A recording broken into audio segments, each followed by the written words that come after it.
Ed Gein, also known as the Butcher of Plainfield or the Plainfield Ghoul, was a murderer and a necrophiliac.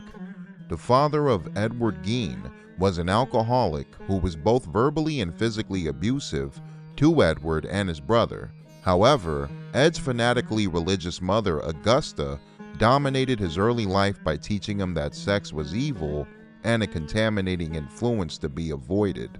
In 1914, the Geins moved to a farm near Plainfield. Gein's father died in 1940 and his brother died in 1944 while fighting a fire near their home. Some investigators have speculated that Ed killed his brother in the fire, but no one has proven this assertion. Augusta's death in 1945 left Edward all alone and appears to be the catalyst that drove his descent into full-blown psychopathic behavior. Mary Hogan, believed to be Ed's first victim, was found dead on December 8, 1954. Although evidence discovered later would implicate Ed in grave robbing and other crimes, Gein's neighbors suspected nothing, considering him harmless, if eccentric. When police investigated the disappearance of Bernice Worden on November 16, 1957, they discovered her body hanging in a shed on Ed's property, decapitated and disemboweled, with sexual organs removed. Police found her head inside the house along with the preserved remains of 15 women. Ed Gein had made a skull into a soup bowl, and he had crafted human face masks by carefully peeling the skin away from the skulls of several victims.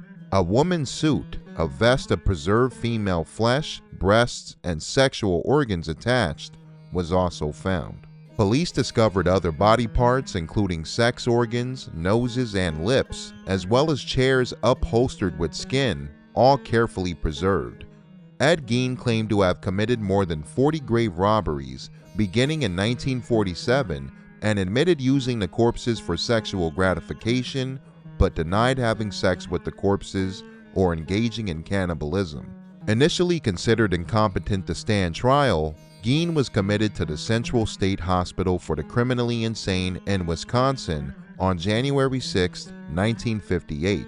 A decade later, he was judged fit to stand trial. While convicted of the first-degree murder in the death of Bernice Worden, during the penalty phase of the trial, he was declared not guilty by reason of insanity and returned to Central State.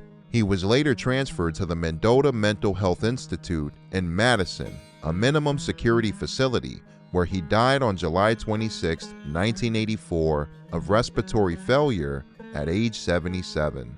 The story of Ed Gein's crimes created intense media exposure.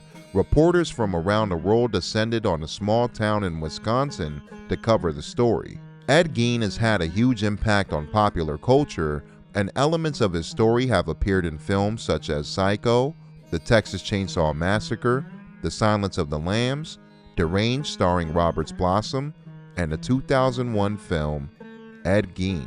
Now, the first time I came across Ed Gein's story and his crimes was when I was watching the 2003 remake of The Texas Chainsaw Massacre, which has a documentary on the special features revolving around Ed Gein. It's always left a very haunting impact on me, and I consider Ed Gein to be one of the very worst and very disturbing psychopathic killers that ever existed.